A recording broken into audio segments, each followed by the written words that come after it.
किस्त number 5 novel इश्क मोतबर मुसन्फा शाज़ मंशा। उसके पीछे बैठा लड़का खी खी करता हंस पड़ा। बोला, चिट्टे भाई, राह जाते लोगों को भी तेरे नाम का कितना आइडिया हो जाता है। कार वाला जब उसके पास से गुजरने लगा तो उसने गर्दन मोड़ कर उसके चेहरे को गौर से देखा और बोला, भाई साहब, अपनी शक्ल और सूरत देख कर दूसरों को बात करनी चाहिए। कार वाला उसे मुंह चढ़ाता आगे बढ़ गया। जब अल्लाह ने हुस्न दिया है तो लोग देखकर नाम का आइडिया तो लगाएंगे मेरे भाई। खी खी खी, ये सुनकर वो खूब हंसा और कहा, चिट्टे भाई, ये तो तू फिर अल्लाह को मजाक कर रहा है। चल तेरी। उसने मुंह मोड़कर उसको हाथ दिखाया और बोला, जिस काम के लिए मेरे पीछे बैठा है उसकी तरफ ध्यान दे, रिक्शा चलाना सीख। घर जाते ही अम्मा तेरे बारे में 100 सवाल करेगी। सीखा है कि नहीं रिक्शा चलाना? तंग तो नहीं करता? खाने के लिए चीजें तो नहीं मांगता? रिक्शे की कोई चीज खराब तो नहीं कर आया? हाँ तो भाई, अम्मा को बता देना, मैं बड़े अच्छे तरीके से रिक्शा चलाना सीख रहा हूँ। सुल्तान ने कहा, तेरा मतलब है मैं अम्मा से झूठ बोलूं? अम्मा जानती है उसका बेटा क्या क्या करता होगा, इसीलिए ऐसे सवाल करती है। एक खाने वाले ढाबे के पास उसने रिक्शा रोकते हुए कहा, चल दोपहर का खाना खा लें, बहुत भूख लगी है। जल्दी से बता क्या खाएगा? उसने मेज के करीब पड़ी कुर्सी खींचकर बैठते हुए पूछा। मैं तिक्के कबाब खाऊंगा। उसने मासूम सा चेहरा बनाकर बड़े भाई से फरमाइश की। बेंगा सा उसे देखकर वो मुस्कुराया। उसके लिए तिक्के कबाब और नान, अपने लिए दाल रोटी का ऑर्डर दे दिया। चिट्टे भाई, सच में बड़ा मजा आ रहा है खाना खाने का। तू भी ये वाला खाना खा के देख। नान और कबाब का नवाला बनाकर मुंह में डालते हुए उसने कहा और प्लेट उसकी तरफ बढ़ा दी। चल चल, मुझे कोई शौक नहीं तेरे जैसा चस्कुला बनने की। तू अपना खा, मैं अपना खाता हूँ।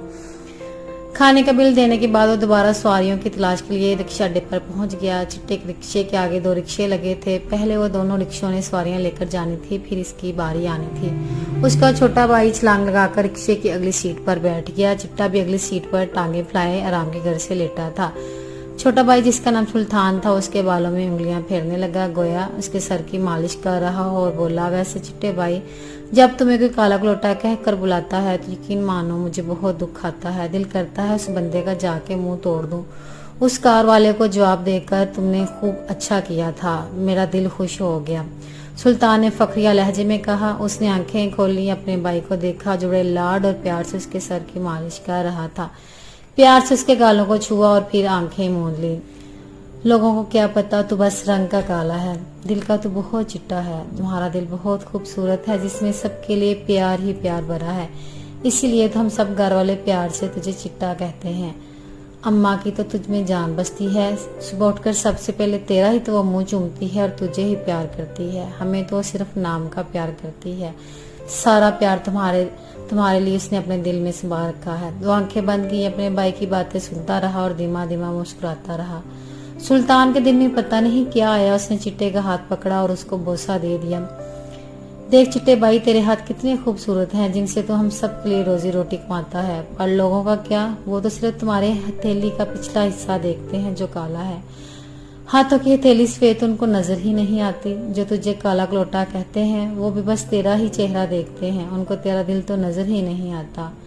सुल्तान अपने भाई का दोबारा हाथ चूमना चाह रहा था, मगर चिट्टे ने महसूस कर लिया और अपना हाथ उसके हाथों से खींचकर उसे अपने करीब करके अपने सीने से लगा लिया। अब उसके बालों को प्यार से सहलाने लगा और बोला, क्या बात है, आज बड़े भाई पे बड़ा प्यार आ रहा है। कोई चीज चाहिए, कोई फरमाइश करनी है? नहीं भाई, तुझे क्या लगता है मैं तेरी खुशामद कर रहा हूँ? तूने भी मुझे गैर लोगों में शामिल कर लिया। जा, मैं तुझसे नहीं बोलता।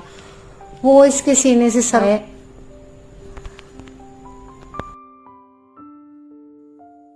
सर उठाने लगा, पर चिट्टे ने इसके गिर्द फैलाए बाजुओं को ना खोला और बोला, ठीक है, नाराज ना हो, लेटा रह, थोड़ी देर आराम कर ले। पता नहीं हमारे रिक्शे की बारी कितनी देर में आएगी, तब तक आराम कर। तू भी सुबह का मेरे साथ उठा और जाग रहा है। सुल्तान ने भी सीने पर सर रखे आंखें मूंद ली, जैसे छोटे बच्चे को माँ की गोद सोने के लिए मिल गई हो।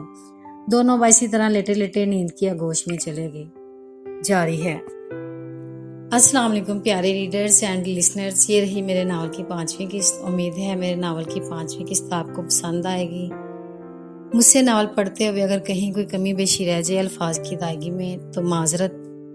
मुझे उम्मीद है कि आप मुझे अप्रिशिएट करते रहेंगे ताकि मेरा हौसला बढ़ता रहे। इंशाल्लाह बहुत जल्द नई किस्त नए अल्फाज के साथ जल्द मिलेंगे। अल्लाह हाफिज।